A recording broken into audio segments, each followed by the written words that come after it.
Sejak pertama kali dilaporkan di Indonesia tahun 1987, kasus HIV/AIDS yang telah dilaporkan adalah 461 dari 514 kabupaten kota di seluruh Indonesia.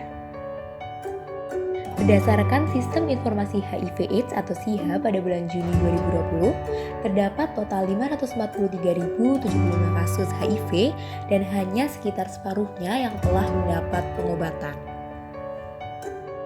Di tengah merebaknya pandemi COVID-19 ini, menghadapi HIV/AIDS menjadi beban ganda bagi tenaga medis maupun pasien. ODA atau orang dengan HIV/AIDS menjadi salah satu kelompok yang berisiko tinggi terhadap COVID-19. Pandemi COVID-19 ini tidak membuat kasus HIV/AIDS menurun. Selain itu, juga dapat menghambat penanganannya seperti beberapa kasus berikut.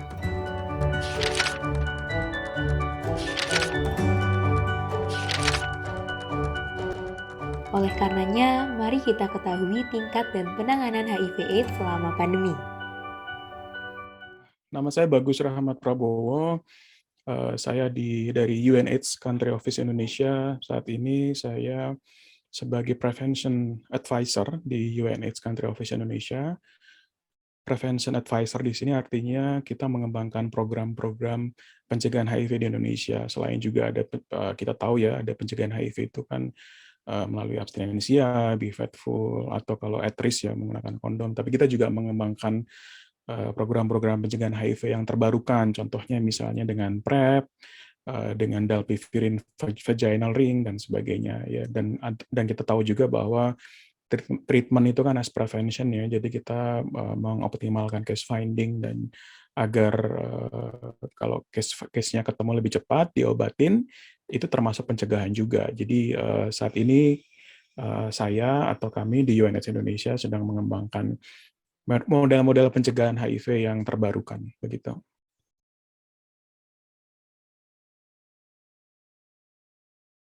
Ya, HIV dan AIDS ya. HIV itu beda dengan AIDS. Kalau HIV itu virusnya, kalau AIDS itu adalah kumpulan gejala yang disebabkan karena tubuh kita mengalami imunodefisiensi atau kekurangan sistem kekebalan. Nah, AIDS itu adalah penyakitnya sebetulnya atau kumpulan gejala. Jadi HIV itu virusnya, AIDS itu adalah kumpulan gejala yang disebabkan karena virus tadi gitu ya.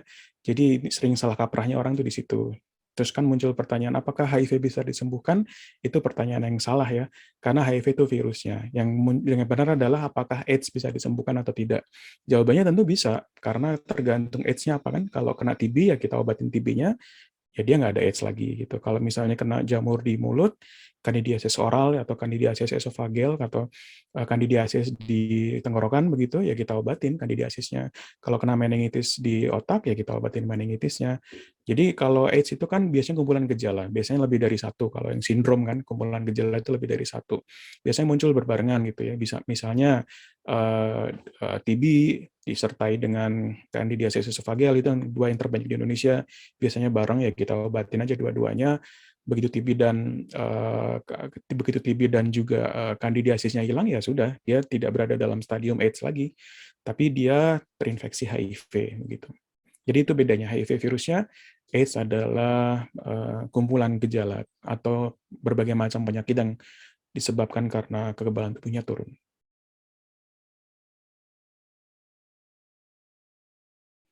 Jadi transmisi HIV itu tidak mudah sebetulnya, itu gampang-gampang susah juga ya. Tidak semerta-merta contohnya misalnya kan ada stigma juga ya. Kalau orang yang berhubungan seks dengan orang yang HIV pasti HIV belum tentu juga gitu. Jadi ada banyak faktor ya.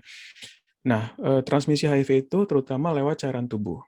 Cairan tubuh kan banyak ya, ada darah, ada cairan sperma, cairan vagina, air susu ibu itu juga cairan tubuh, keringat juga cairan tubuh, cairan liquor cerebrospinal juga itu cairan tubuh, cairan pleura juga cairan tubuh, semua itu cairan tubuh juga ya, air kencing juga cairan tubuh. Tetapi hanya ada 4 cairan tubuh potensial yang menularkan HIV, yaitu darah, cairan sperma, cairan vagina, dan air susu ibu. Itu hanya penularan lewat HIV, hanya lewat itu aja. Jadi Tidak bisa tuh kalau misalnya olahraga bareng terus keringatnya bertukar, nempel-nempel keringat nggak akan terinfeksi HIV gitu ya. Nah, prinsip penularan HIV sendiri ada namanya ESSA atau EC. Jadi virusnya harus exit dulu keluar dari orang yang HIV positif.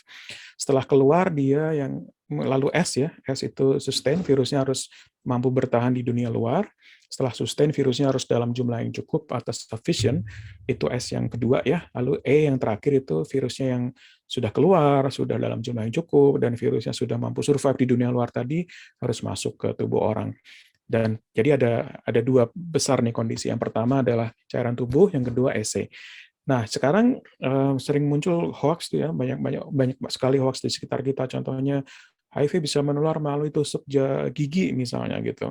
Apakah bisa menular? Ya tentunya sangat tidak mungkin ya, karena contohlah misalnya ada orang HIV positif yang iseng banget dia nusuk-nusuk gusinya pakai tusuk gigi tadi, terus ada darah di ujungnya gitu.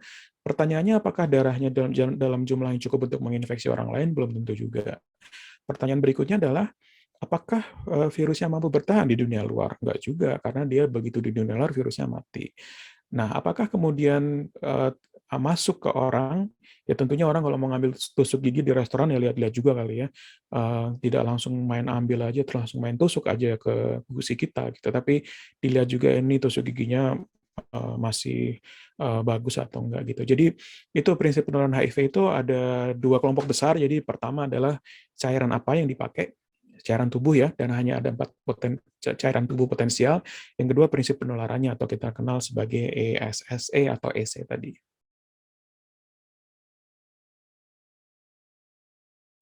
Cara mencegah HIV tentunya adalah menghindari cairan tubuh tadi gitu ya.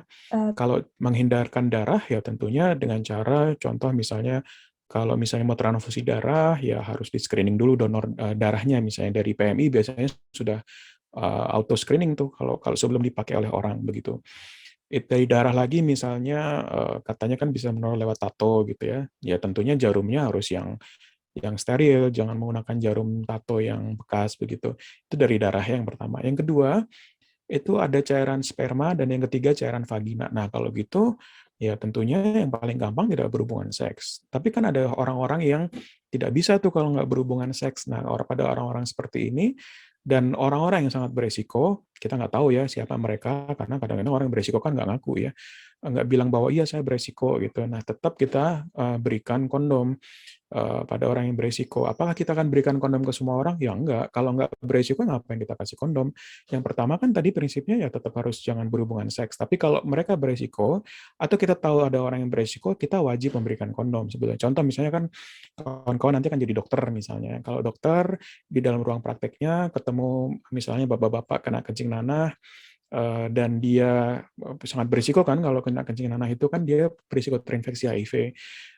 Dan dia mungkin akan berulang biasanya itu berulang karena sudah sembuh terus nanti kena lagi, sembuh kena lagi, sembuh kena lagi itu. Nah, itu berarti dia sangat berisiko. Wajib kita kasih kondom. Apakah kita memprovok bapak ini untuk berhubungan seks? Enggak juga, orang sebelum kita kasih kondom dia udah berhubungan seks kok gitu. Kita hanya melindungi dia agar tidak terkena HIV. Nah, itu tadi ya udah dua. Jadi pertama lewat darah, yang kedua lewat hubungan seks. Nah, ketiga lewat air susu ibu. Nah, air susu ibu gimana caranya?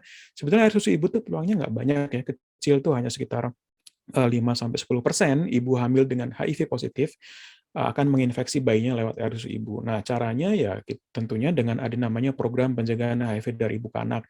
Contoh misalnya ibunya harus minum ARV misalnya kalau HIV positif. Minum ARV kan viral load-nya undetectable, sehingga kalaupun dia menyusui bayinya nggak akan terinfeksi. Apakah berhasil? Banyak yang sudah berhasil, dan tingkat keberhasilannya tinggi ya, mencegah penularan HIV dari ibu ke anak. Jadi, bagaimana cara mencegah tertular HIV? Kita lihat transmisinya apa, mode of transmission-nya apa. Jadi harus secara garis besar itu kan cairan tubuh tadi ya. Ada 3 yang bisa kita cegah, yaitu lewat darah, lewat cairan sperma atau vagina, dan ketiga lewat air susu ibu.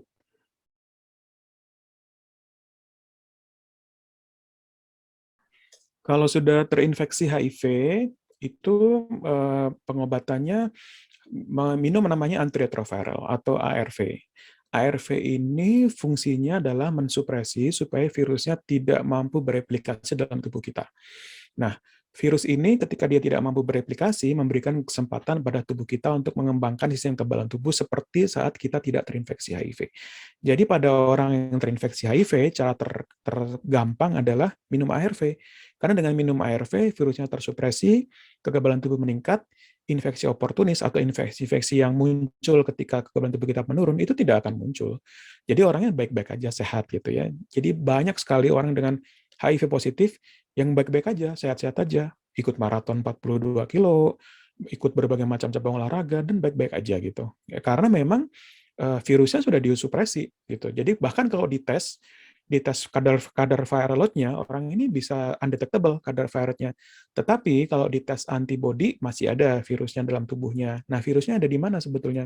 Virusnya sembunyi sebetulnya di dalam tubuh orang itu, sembunyi menunggu saat di mana orang itu lengah gitu ya. Jadi misalnya dia tidak minum ARV lagi, yang memerintahkan untuk mensupresi virus nggak ada, orangnya lengah begitu, virusnya muncul lagi itu, bisa flare gitu, bisa muncul dan bahkan mungkin statusnya lebih buruk daripada kondisi sebelum minum ARV. Nah, jadi bagi orang yang tes HIV kemudian tahu statusnya HIV positif, nggak usah galau. Sekarang sudah ada obat namanya obat ARV, antiretroviral, dan di Indonesia itu gratis ya, tidak usah bayar, gratis, cukup datang ke puskesmas atau ke rumah sakit yang menyediakan ARV, dan itu bisa life saving banget gitu. Terbukti apa? Terbukti setelah adanya ARV, itu angka kematian turun drastis.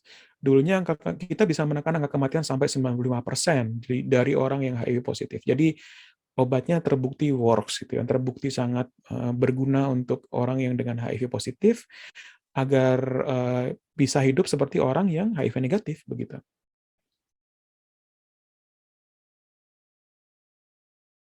Selama masa pandemi, kalau HIV itu kan kalau terinfeksi tidak ada kata HIV negatif ya. Jadi orang akan membawa virus seumur hidupnya. Jadi orang yang terinfeksi sebelum pandemi akan tercatat sebagai orang yang terinfeksi sampai saat ini gitu ya. Nah, masalahnya adalah di masa pandemi ini itu kan orang fokusnya ke COVID ya. Jadi terjadi disruption atau terjadi disrupsi dari layanan kesehatan. Semua layanan fokus ke COVID, tidak hanya layanan HIV ya. Tapi semua layanan non-communicable disease, termasuk diabetes, hipertensi, itu juga fokusnya ke COVID semua. Jadi agak terbengkelai itu layanan HIV ya. Itu yang membuat kemudian case finding-nya atau detection rate HIV itu rendah di masa pandemi ini. Jadi kalau melihat data dari Kementerian Kesehatan Indonesia, kasus baru HIV selama pandemi itu turunnya jauh. Karena memang tesnya juga turun. Jadi bukan berarti kalau turunnya jauh berarti HIV-nya berkurang di masa pandemi. Mungkin saja HIV-nya sama atau HIV-nya tambah banyak, tetapi memang yang ikut tes semakin sedikit karena orang kan tidak datang ke puskesmas, tidak datang ke rumah sakit untuk tes. Jadi yang selama masa pandemi ini, selama masa pandemi COVID-19 ini, temuan kasus HIV itu turun. Tetapi itu bukan disebabkan karena HIV-nya sudah nggak gone atau sudah nggak ada, tapi karena detection rate-nya juga turun. Itu juga terjadi di semua disease ya, termasuk tuberkulosis dan penyakit-penyakit lainnya, itu detection rate-nya turun. Nah, tapi pengobatannya juga seperti apa? Pengobatannya sih masih stabil ya, jadi masih masih on the track sih sebetulnya, walaupun kita termasuk pengobatan yang terendah ya di Indonesia itu. Jadi selama masa pandemi ini, pengobatan HIV, case detection HIV, dan juga secara epidemiologi HIV itu semua mengalami penurunan atau disrupsi gitu.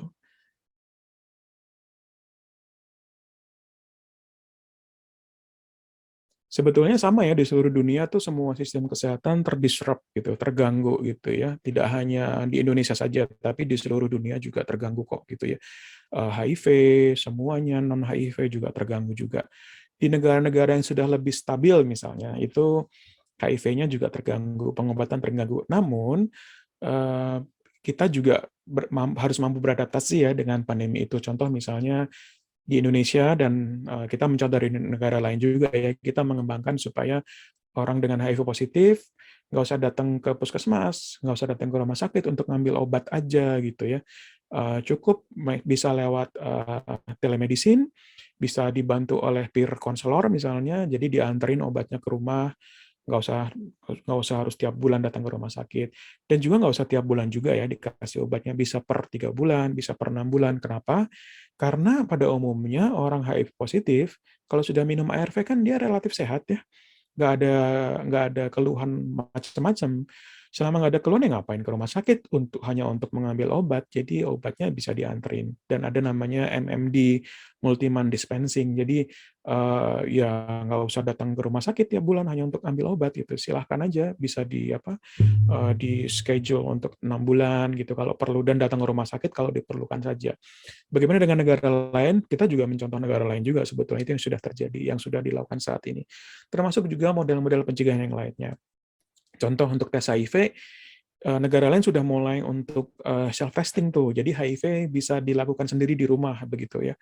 Kita sekarang sedang mengembangkan dan kira-kira bulan-bulan ini November 2021 kita akan segera launching nih HIV self testing atau tes HIV mandiri di Indonesia yang nantinya bisa diakses di rumah, kita bisa tes sendiri, kita bisa tahu status kita sendiri gitu. Jadi nggak usah datang ke rumah sakit, nggak usah datang ke puskesmas atau klinik hanya untuk tahu status HIV-nya, hanya untuk mendapatkan pengobatan, semua sekarang disimpelkan, disederhanakan.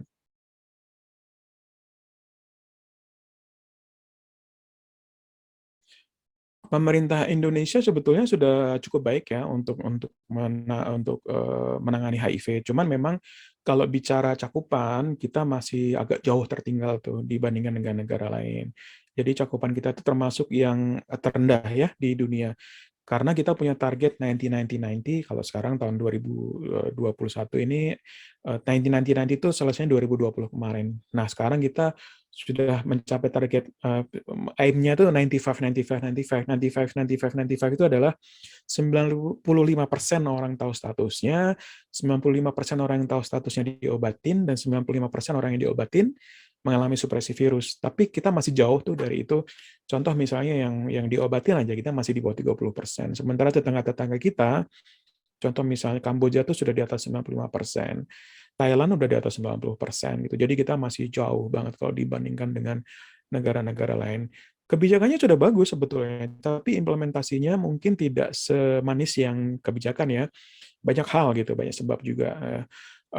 Dan selama masa pandemi ini memang pemerintah kita harus gesit ya beradaptasi dengan situasi yang ada tadi, seperti misalnya dengan penerapan kebijakan pelonggaran, nggak usah harus datang ke rumah sakit gitu ya. Pengobatan bisa dilakukan tidak harus setiap bulan, obat bisa secara mudah diantarkan begitu. Jadi selama masa pandemi ini untungnya pemerintah kita bisa beradaptasi juga ya, seperti pemerintah-pemerintah negara lain yang juga beradaptasi, bahkan sebelum pandemi juga sudah mulai beradaptasi, sudah mengalami perubahan layanan kesehatan. Nah, untungnya pandemi ini blessing in disguise sebetulnya. Jadi kita membawa keuntungan sebetulnya karena kita jadi bisa sadar bahwa oh ternyata sistem kesehatan kita tuh rapuh ya. Begitu kena pandemi semua. Nah, kita sebetulnya mulai menata nih, ada mana saja yang sistem-sistem yang rapuh tadi mulai kita benerin tadi. Misalnya birokrasi dipangkas, orang nggak usah harus datang lagi ke klinik. Itu kan pemangkasan sistem birokrasi ya, dan tidak hanya terjadi di HIV saja, tapi juga yang lain juga. Itu tujuannya untuk meningkatkan sistem kesehatan secara umum.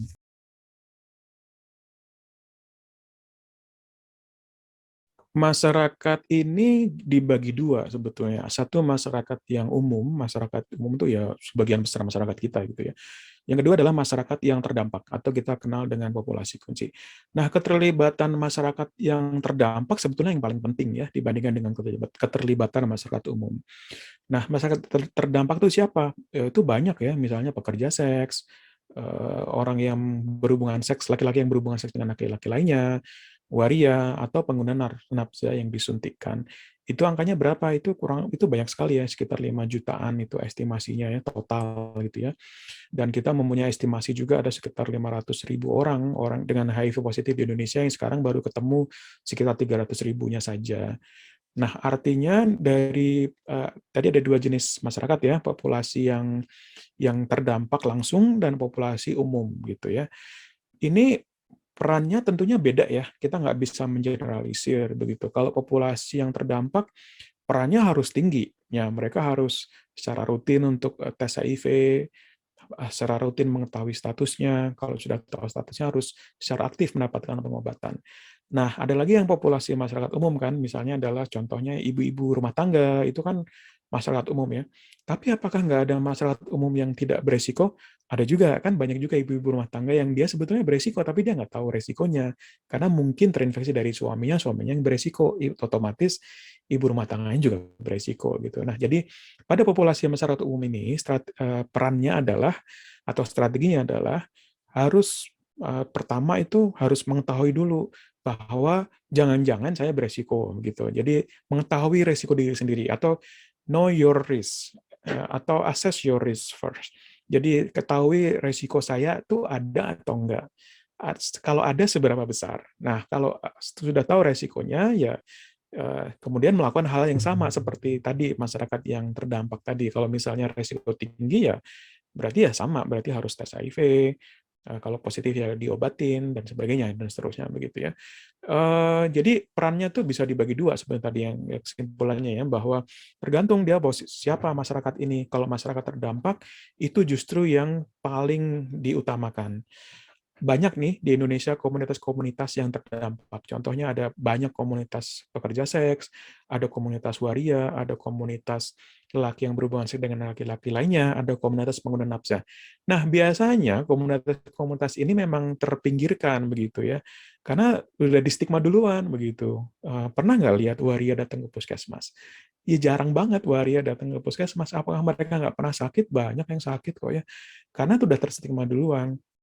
Pernah nggak ngelihat pekerja seks yang datang ke puskesmas? Pasti jarang banget. Kalaupun mereka datang ke puskesmas, pasti sudah sakit berat. Dan jarang banget yang ngaku sebagai pekerja seks, padahal resikonya ada gitu. Jarang banget juga laki-laki berhubungan seks yang dengan laki-laki lainnya itu yang akhirnya bisa menghasilkan kesehatan karena udah di stigma duluan, kamu gay nih, kamu homoseksual, ngapain ke sini? Jadi membuat mereka juga enggan gitu ya. Terus pernah nggak lihat pecandu narkoba yang datang ke puskesmas? Itu pernah lihat nggak sih pecandu narkoba aktif itu kan dekorumnya juga jelek ya. Jadi mereka mungkin nggak pernah jarang mandi gitu ya. Bajunya juga acak-acakan, belel gitu, pakai tato mungkin begitu datang ke puskesmas ibu-ibu langsung pada minggir tuh, udah di stigma duluan. Nah, jadi masyarakat yang terdampak itu justru yang perannya harus diutamakan. Jadi kita rangkul.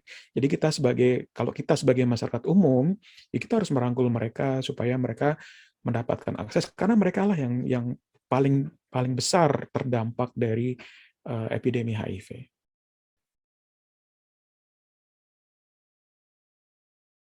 Jadi bagi mahasiswa kedokteran, menangani HIV itu sebuah kewajiban sebetulnya kalau kita menjadi dokter ya. Begitu lulus dokter umum, menangani pasien HIV itu kompetensinya 4. Artinya semua dokter umum itu harus bisa menangani pasien dengan HIV dan AIDS tentunya.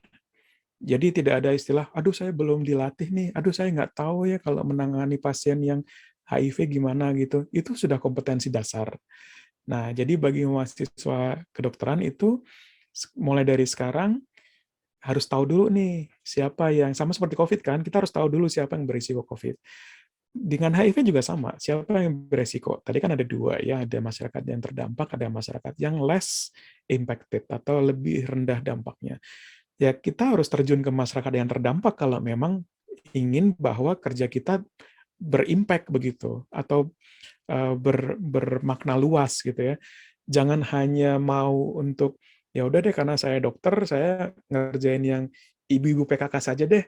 Ya benar sih mereka ibu PKK tuh harus disasar juga, tetapi kan ada masyarakat lain tuh yang lebih membutuhkan dan lebih terdampak. Contoh, nggak banyak ya dokter yang mau untuk menangani pekerja seks. Kalaupun ada dokter yang menangani pekerja seks, biasanya dokter yang apa? Yang jahat kepada pekerja seks banyak loh itu. Dokter yang kalau menerima pasien pekerja seks tuh di-charge mahal banget, kemudian dibikin apa? Pengobatannya dibikin nggak sesuai begitu, nggak standar. Kalau sakit dimahalin banget begitu. Itu banyak dokter yang jahat seperti itu. Nah, jadi kita harus mensasar komunitas yang paling terdampak banget. Mau nggak Anda sebagai mahasiswa kedokteran itu mensasar pekerja seks? Belusuan ke lokalisasi misalnya, mau nggak Anda? Jangan-jangan Anda sudah jijik dulu tuh melihat kata pekerja seks. Mau nggak Anda mensasar waria, menangani pasien waria? Bagaimana rasanya kalau misalnya ada waria datang ke tempat praktek Anda? Mungkin Anda sudah risih duluan ya, padahal waria itu butuh layanan kesehatan. Dan mereka begitu tahu bahwa ada dokter yang baik nih terhadap waria, mereka akan sangat setia sekali dengan dokter itu. Dan juga misalnya kalian mau nggak mengurusi pasien yang para pecandu narkoba begitu? Itu mereka sangat butuh bantuan dokter, tapi jarang sekali dokter-dokter di Indonesia yang mau menangani populasi-populasi yang termarginalkan tadi gitu. Jadi saran saya sebetulnya atau insight saya kepada para mahasiswa Fakultas Kedokteran, jangan stigma, karena stigma terbesar itu adalah di petugas kesehatan. Ingat bahwa HIV itu kompetensinya 4, semua dokter umum harus bisa menangani HIV, dan juga sasarlah populasi yang paling terdampak. Jangan hanya mau menangani pasien yang di masyarakat umum, itu gampang banget. Tapi coba tangani masyarakat yang paling terdampak, niscaya pekerjaan Anda itu akan sangat bermakna sekali bagi epidemi HIV.